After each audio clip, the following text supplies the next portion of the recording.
अस्सलाम वालेकुम व्यूवर्स, कैसे हैं आप लोग। आज के इस वीडियो में मैं दो most important and most prominent public figures या हिस्टोरिकल पर्सनालिटीज़ के बारे में बताऊंगा और इनके नेम आगे जाके रिवील करूंगा।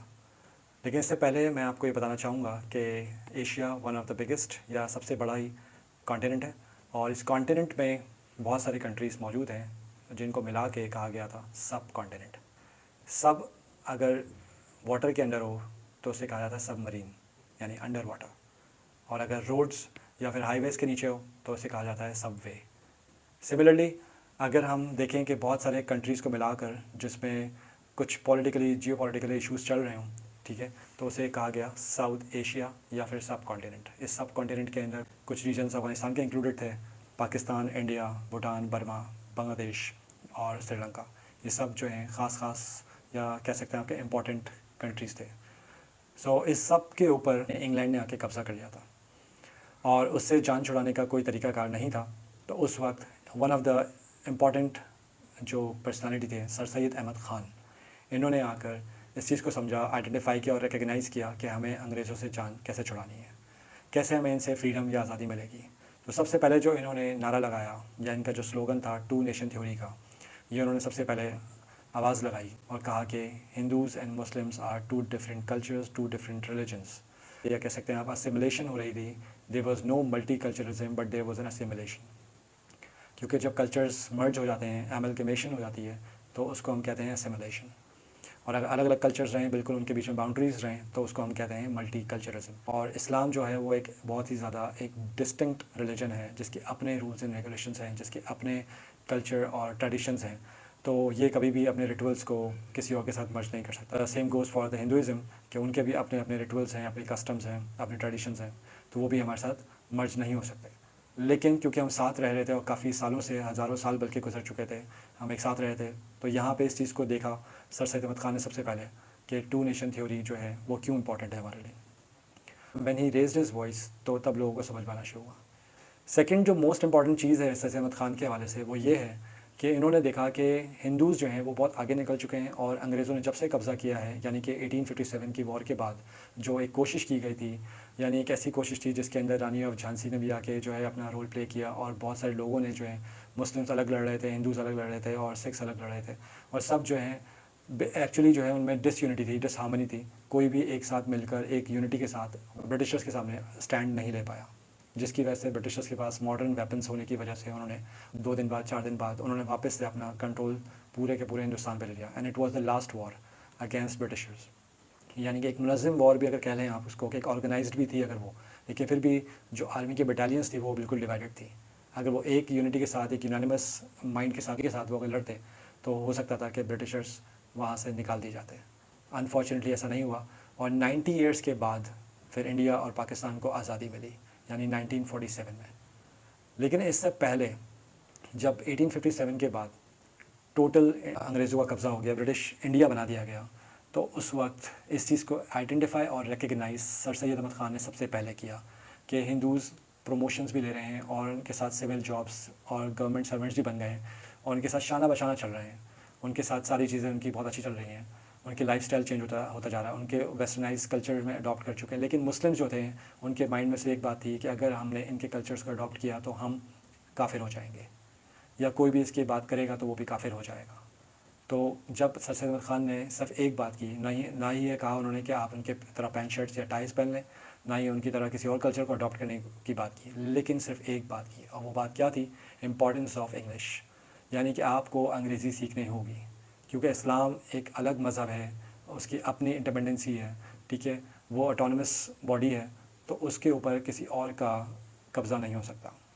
दुनिया में इस्लाम ने अपना बोलबाला किया है, अपने आप को मनवाया है, लेकिन उसके ऊपर कोई आ जाए और उसको ग़ुलाम बना ले तो ये मुसलमानों का शेवा नहीं है, ये मुसलमानों को ज़ेब नहीं देता।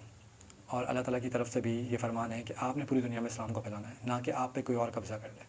तो अंग्रेज़ों ने जब हम पे कब्ज़ा किया, यानी कि पूरे हिंदुस्तान को इन्वेड कर लिया, तो उस वक्त इस चीज़ को समझना ज़रूरी था कि हमने अपनी बात को कैसे, अपनी डिमांड्स को, अपनी ऑफ़र्स को कैसे, अपने प्रपोजल्स को आगे उनके सामने कैसे रखें।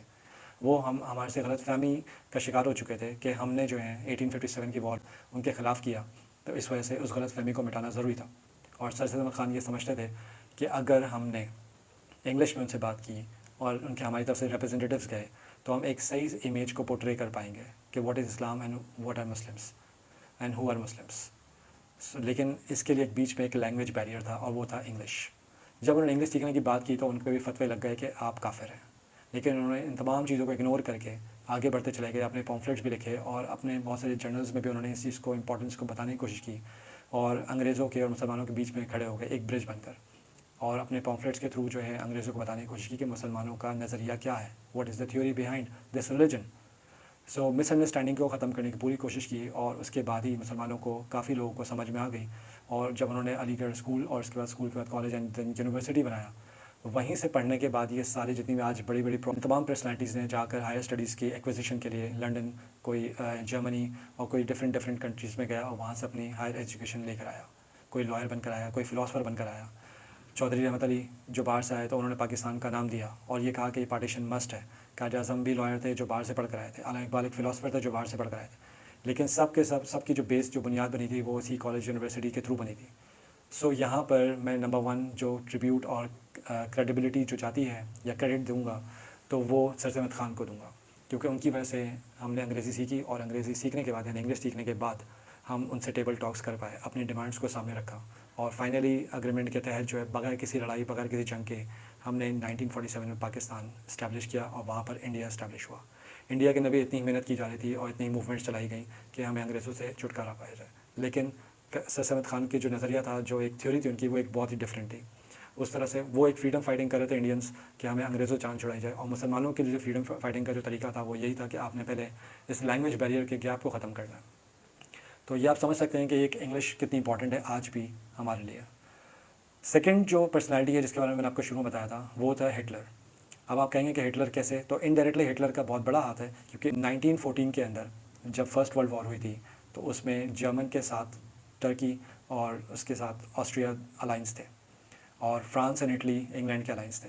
इंग्लैंड ने मुसलमानों को और हिंदूज़ को कहा सब कॉन्टिनेंट से कि आप हमारी हेल्प करें अगेंस्ट जर्मनी। अनफॉर्चुनेटली मैं आपको ये बताना चाहूँगा कि एक सैड रियलिटी है कि मुसलमानों ने यहाँ पर अंग्रेज़ों का साथ दिया ताकि हमें हमारी डिमांड्स को फुलफ़िल करेंगे। कौन? अंग्रेज़। यहाँ के ब्रिटिश जो इंडिया थे उन्होंने वादा किया था कि हम आपके सारे जो भी डिमांड्स हैं उनको पूरा करेंगे अगर हम जंग जीत जाते हैं। तो यहाँ के मुसलमानों ने साथ दिया, लेकिन अगेंस्ट अपने ही मुसलमान भाइयों के ख़िलाफ़, अपने ऑटोमन एम्पायर के मुसलमानों के ख़िलाफ़।